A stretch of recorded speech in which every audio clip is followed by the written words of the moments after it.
The last segment that we have to look at in the monopoly chapter is about price discrimination. It's interesting that it's always in a monopoly chapter that econ textbooks cover this because it's not necessarily a monopoly who might price discriminate.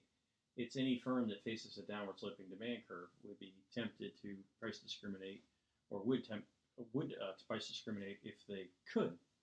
Um, so the way price discrimination works is basically if one person is willing to pay this much for the good, and another person is willing to pay this much for the good, instead of charging them a market price, you charge each person, exactly what he or she is willing to pay for the good, and you end up with more total profit by doing so more than you would by the market price. Don't worry, we're going to illustrate that with a model.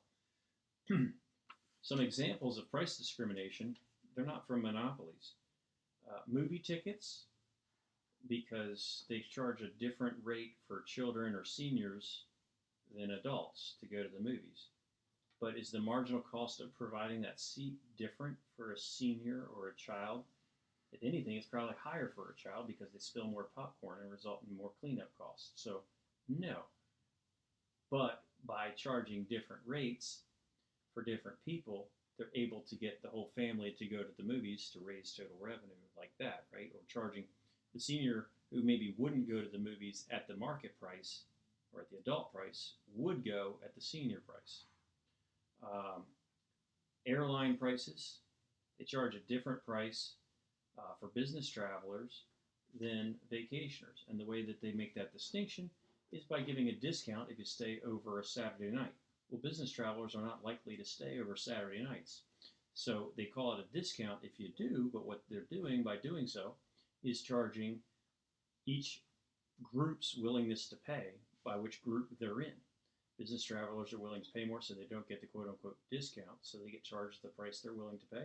And vacationers get charged the price they're willing to pay by calling it a discount. Coupons also exploit people's willingness to pay. If you're willing to pay an extra $1, you don't take the time to clip a coupon, but if you're not, you take the time to clip the coupon, you bring in the coupon, you save the $1, but that's because some people are willing to buy it without saving the $1. Financial aid, students who maybe wouldn't pay tuition can receive financial aid so that they do pay tuition. Students who would pay full tuition don't receive financial aid, so they pay full tuition. Fun to think about. Quantity discounts. We wouldn't pay as much for the next unit of a good as we do for the first unit of a good, as we said, because we have diminishing marginal utility. So by charging people price commensurate with their utility, if they are buying more, it's as if we're charging people their willingness to pay per item. So now I'm going to try to investigate that model a little bit that you see in the textbook. And to do so, I'm going to go back to something that we talked about in a totally different realm. We talked about this with taxes. We looked at supply and demand right as we were discussing taxes, and we investigated something there that we really have to get back into our minds to get everything there is to get about price discrimination. See, at the equilibrium price, that's where the quantity supply is equal to the quantity demanded. So that's just our equilibrium. At that price, there are people who are buying this good who would have actually been willing to pay more. Not as much of it. The quantity demand is lower, of course, at higher prices. But some people would have bought lesser quantities at higher prices.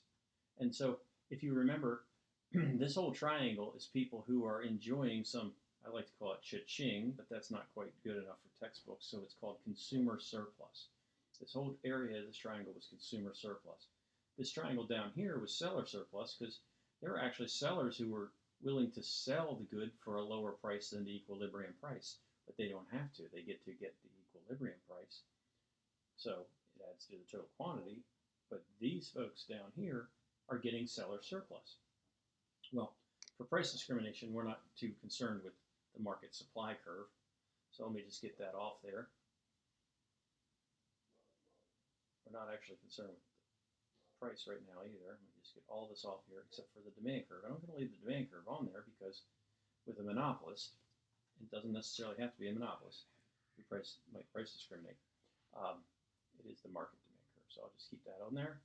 And now let's go back to a step toward our monopolist model. Marginal revenue, trapped inside, a little steeper.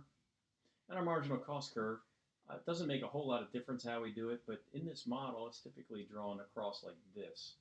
I have a hard time just drawing a perfectly horizontal marginal cost curve. It just doesn't feel right to me. Where's the monopolist going to produce? Always the same for any type of firm, where marginal revenue equals marginal cost is the profit maximizing level of output. And at that profit maximizing level of output, what will they charge? What price?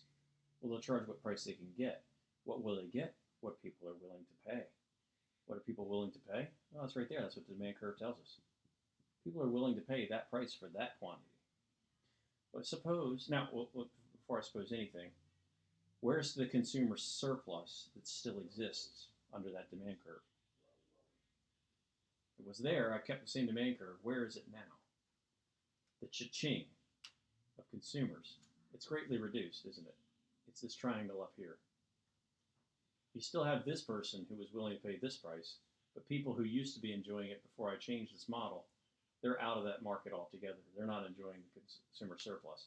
So this triangle up here is the total consumer surplus in the market with the monopolist in the typical monopoly model. The deadweight loss, the inefficiency is this triangle right here. That's what we explored a video or two ago. Now, if the monopolist could price discriminate perfectly and find each and every person's threshold price, what they're really willing to pay, they could sell this person this last unit for this price. They could sell this, the real kind of rich person or whatever, who would have bought the first unit at this really high price, they could sell that person that unit at that really high price. Now, clearly, that would take away this consumer surplus, and it would be transferred from those consumers to the monopolist. Now, just to be clear, I don't have the average cost curve on here, but this rectangle represents the monopolist's profits before price discrimination.